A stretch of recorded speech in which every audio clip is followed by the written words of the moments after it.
Hey everybody, Robert here at Kogen Dojo with Nick Buecker from Gracie Jiu-Jitsu Maryland in Finksburg. Well, Gracie Jiu-Jitsu Maryland, but you run the Finksburg Academy for Mike and Jordan, right? Team Relson Gracie out here tonight to teach some armbar defenses and counters. Thanks for coming out. Absolutely, man. My pleasure. Yeah, cool. So, like I said, I always like to start with how you got into Jiu-Jitsu so that we can kind of break the ice that way and then dig in a little bit deeper about what keeps you training and all that stuff. So how did you get started? Well, my first experience was actually watching not a UFC, but actually a WEC promotion. And, I was watching the fights. I was watching the grappling. I thought it was awesome. But at the time, I was working in a school that taught another martial art, and we weren't getting any of that nature. So I broke away from them, went in the military, and I was exposed to a little bit of jiu-jitsu, a little bit of wrestling, a little bit of judo. And then it sparked my interest for when I came home. I bumped into a guy I used to work with at the academy. I'm sure everybody knows Mike Stewart. And we got to talking, caught up, and he was like, "Hey, I run a jiu-jitsu school, just come out." And I was like, "Yeah, man, I'm going to come out." So I did, and then the rest is history. One class is all it took. Yeah, nice. Just one yes. And was that at the Finksburg Academy, or was that when he was in Clarksville? So that's when he was in Clarksville.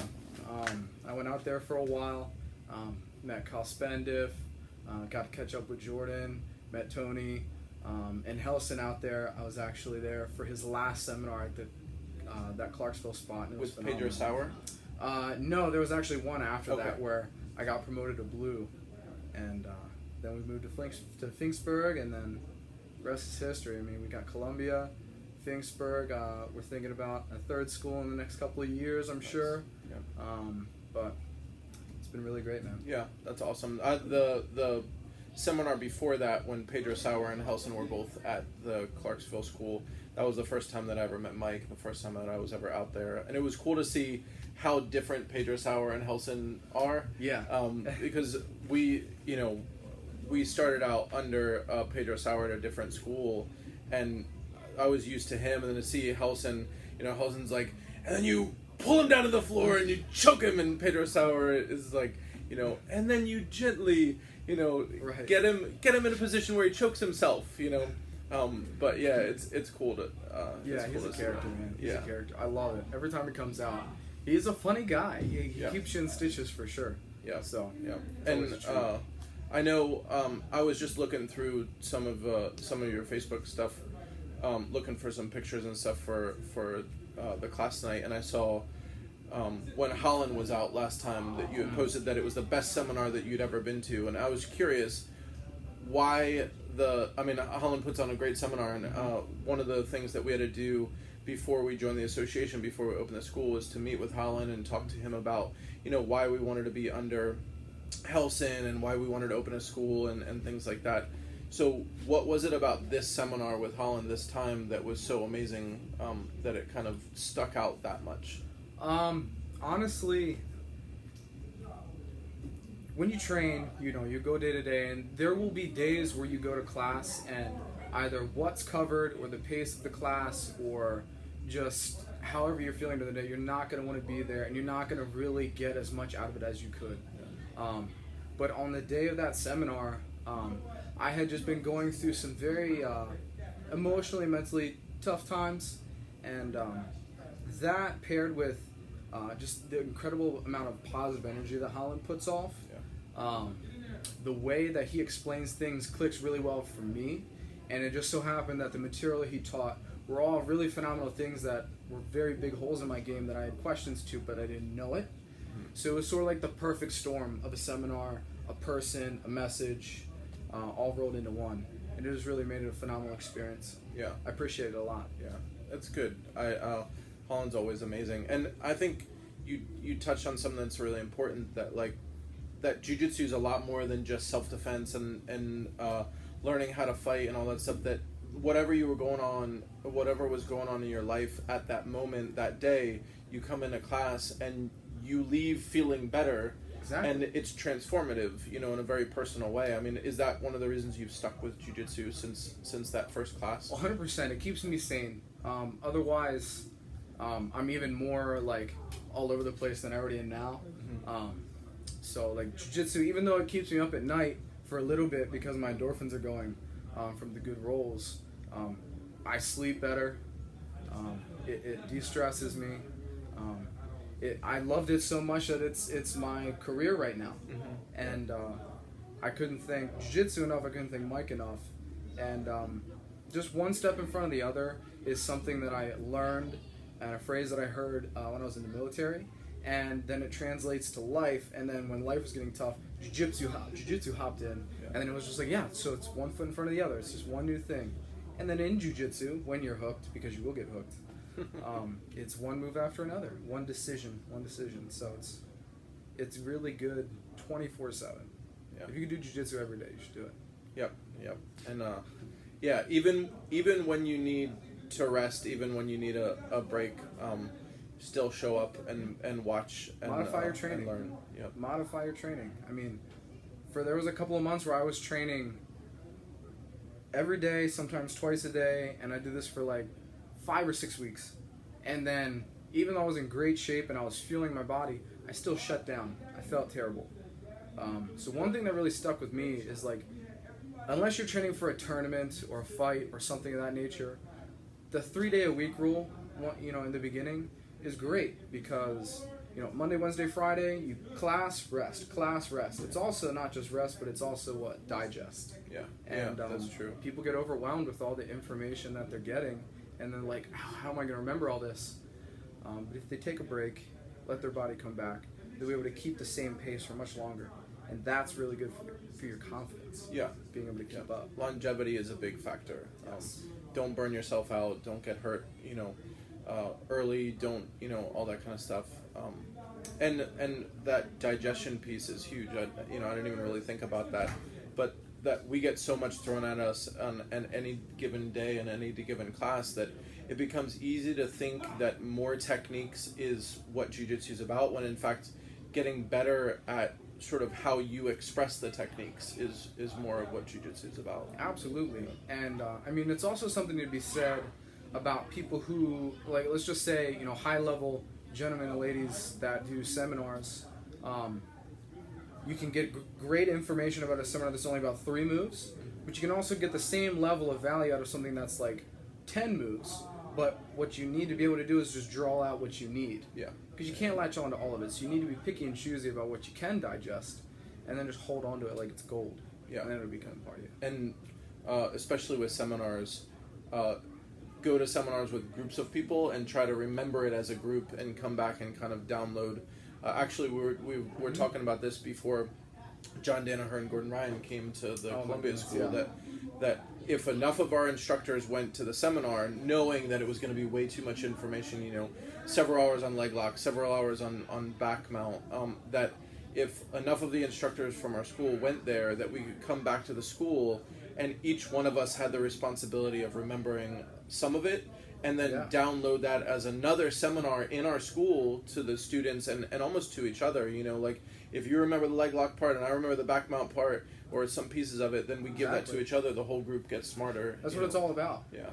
If you try to hoard all the information to yourself, you're not going to get those reps because you're only going to be able to hit it when the opportunity arises in a roll. Teach it. Yeah. To teach is to learn twice. Yeah. So you might as well do it thrice. 4 times, 5 times. Yeah. That's awesome. So what if you were to talk to somebody thinking about getting into jiu-jitsu or martial arts in general, somebody who maybe has no experience or maybe has some experience and is kind of struggling, like what is the number one thing that people don't think about or overlook or misunderstand that they should focus on instead of what they are focusing on when they first come in? I see a lot of people that come in and they believe that the goal of jiu-jitsu is that they should be tapping people as soon as possible, and there's a really big letdown factor unless you're super, super athletic and maybe have some wrestling experience or something like that, but chances are you're not going to come in and start tapping people right away. So what should people be focusing on when they first come into jiu-jitsu? That brings me right back around to one foot in front of the other. Yeah. You started a career where at one point in time you weren't at the pinnacle. You in school you start in preschool where you don't know anything, and then you go through the ranks and you go through the grades, and everything builds.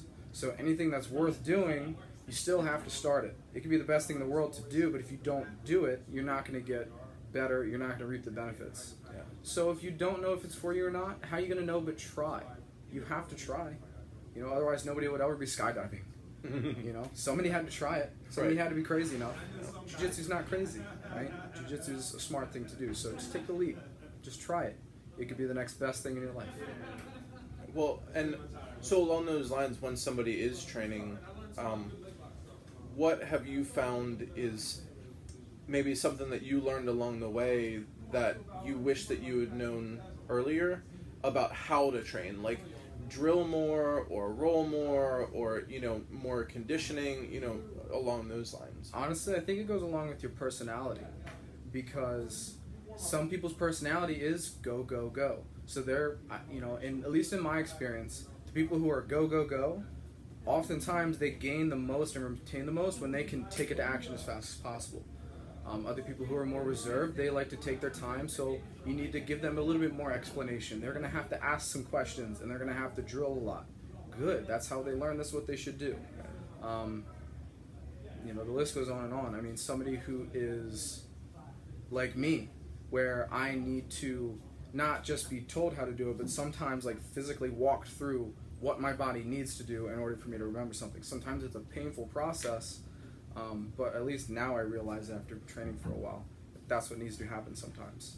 And I don't get embarrassed about it either. Yeah. So a lot of people get embarrassed when they're not getting better as fast as other people. It's not their journey, it's your journey. So you can't worry about that. Yeah, Which is really hard. That's good advice, because It's really hard. what I've found as well is that, like, we have so many different personalities in the room that if you're pacing yourself at someone else's pace, if you're trying to learn at someone else's pace, or even trying to roll at someone else's pace, that you're really just going to end up being disappointed and actually learning less over time than if you just sort of figure out who you are, figure out what your personal goals are, and move forward along those lines. Like, you know, the whole school might be focused this month on guard, right? So right. Say we're focused on guard for the month, and everybody's like, you know, I want to learn how to armbar from guard, right? But you're still learning how to keep your posture in guard. That's perfectly acceptable. And in fact, if you worry about arm bars when you should be worrying right. about posture, then you're gonna lose a whole month's worth of training. Absolutely. And part of that is also on the responsibility of the instructor. You know, you have to be able to dial in your information to the group that you're teaching. You're not going to teach, you know, super crazy techniques to a room full of white belts. Right. You're going to focus on the absolute basics and then build off of that. However far you get is how far you get. And I think that's a really good thing that at least, you know, our association does. All of us, we're on the same page of, you know, it's a crawl, walk, run, which is good. Nice. So you mentioned that Jiu-Jitsu has basically become your career. You run the Valkenburgh school for Gracie Jiu-Jitsu Maryland. So does that mean you're teaching the kids classes and adult classes pretty much every day? So I do everything in bits and pieces. Yeah. So I mean, Monday to Saturday, usually I'm moving, I'm doing things. We have a really great crew where everyone on the staff is capable of running kids classes. Yeah. If absolutely necessary, everyone on the staff is capable of coming up with a basic adult class in absence of, you know, emergencies, which is hard to come by. Yeah. A lot of times people just show up, they work, and then they're not groomed to the next position up. And I think all of our people are really good with that. So I can kind of be a jack of all trades, Yeah. which is nice because whether you are or aren't, sometimes you have to be, as Yeah. I'm sure you know. Yep. And it can make things difficult. So a good team. So your job is to almost fit the need of the room, just like as an instructor, that whatever is needed for the day, that's what your job is, and kind of work to the strengths and weaknesses of who you have working that day. If I need to teach an adult class, I teach the best adult class that I possibly can. If I need to clean up a water spill, I clean it up as best as I can. That's you right. know, if I need to scrub behind a toilet, you know, I do the best that I can. So, yeah, Yeah. that's what I got.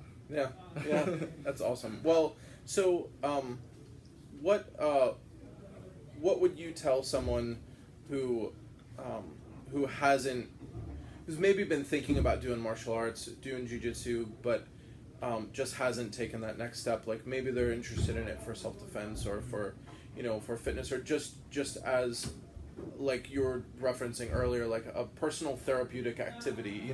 One of the best things that I found out of doing martial arts in general is really positive human contact. I was talking to my wife earlier today that I'm fully capable of staying alone in my house for a week at a time and being perfectly happy with that. And so martial arts is a really good way for me to interact with people in a healthy way. And over the years, it's really brought me out. Like, there's no way that I would be sitting here doing this right now with who I was a couple years ago, For sure. I mean, everybody's in that boat at some point. I know I am. If I hadn't have found jiu-jitsu, or I guess, and like as I say, if jiu-jitsu hadn't found me, because it's something that spreads, then I had no idea what I would be doing right now. Probably wouldn't be happy. So that's, I say this to everyone, just do it. Yeah. Just do it. Hey, what do you think of this? I think it sounds great. Do it. Yeah. I tell it to everybody. So if you're listening, do it. Just do it. Well, do you have any special events coming up recently? Because I know you've been teaching some self-defense workshops locally up in Carroll County. So September 15th, I have a self-defense seminar workshop going on at Thrive Group Fitness in Finksburg. I believe they're Westminster, actually. Phenomenal facility, great people. It's open to anyone. You can go on their Facebook page, Thrive Group Fitness, and find it. It's not expensive, and it's bare bones basics, self-defense, Relson Gracie.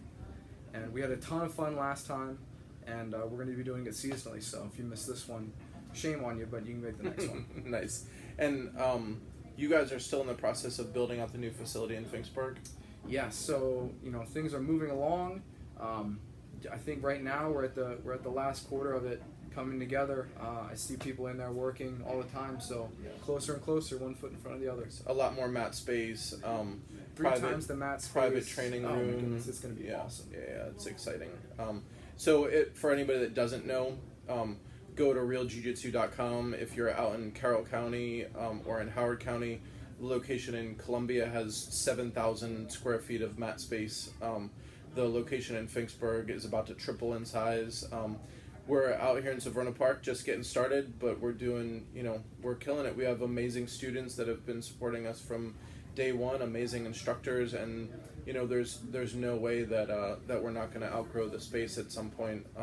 In fact, we had a brown belt who joined the school a few months in, and he was a little bit hesitant. We asked him, or Bowie asked him, well, what is it you're nervous about? And he's like, I don't know if you guys are going to be here that long. And right. He was like, like that kind of hurts. Like, what do you mean? And he said, no, because you're going to outgrow the space, and I'm worried that you're not going to be convenient when you move right. into a bigger space. But we got a ways to go. But we're following in some good people's footsteps with Mike and Jordan and you guys. And by the way, starting tomorrow night, Tony Waldecker, who I know is one of your favorite instructors, is going to be here every other Tuesday nice. At 8:00. So we'll get 5th degree black belt Tony, 5th degree Relson Gracie black belt Tony Waldecker, known as the General of Relson Gracie in the Maryland, D.C., Virginia area. He'll be here every other Tuesday going forward, and the opposite Tuesdays. Actually, Pedro Sauer brown belt, Steve Lord, is going to be here, who started with Mike Johnson and Pedro Sauer, and my brother started under him as well. So we have a really good, that in addition to, obviously, Coach Bowie. What's up, Bowie? Say hi. Hi, guys. Hey, by the way, look, I got the grindstone gi on. If you don't have your grindstone gi, you need to get it. Just letting you know. Sorry, guys. Didn't mean to interrupt. No, Good. So, grindstone gis coming into Kogen. Already got some in Finksburg and Columbia. And Nick's getting ready to teach a class tonight. Armbar defenses, armbar counters should be amazing. And don't want to hold them up too much longer. Go to realjujitsu.com, kogendojo.com. Come check us out, 549 Baltimore Annapolis Boulevard in the heart of Severna Park. And got some cool events coming up soon within the association. rollathon for suicide awareness. A lot of good stuff going on. So thank you very much, Nick. For sure, my pleasure. Awesome.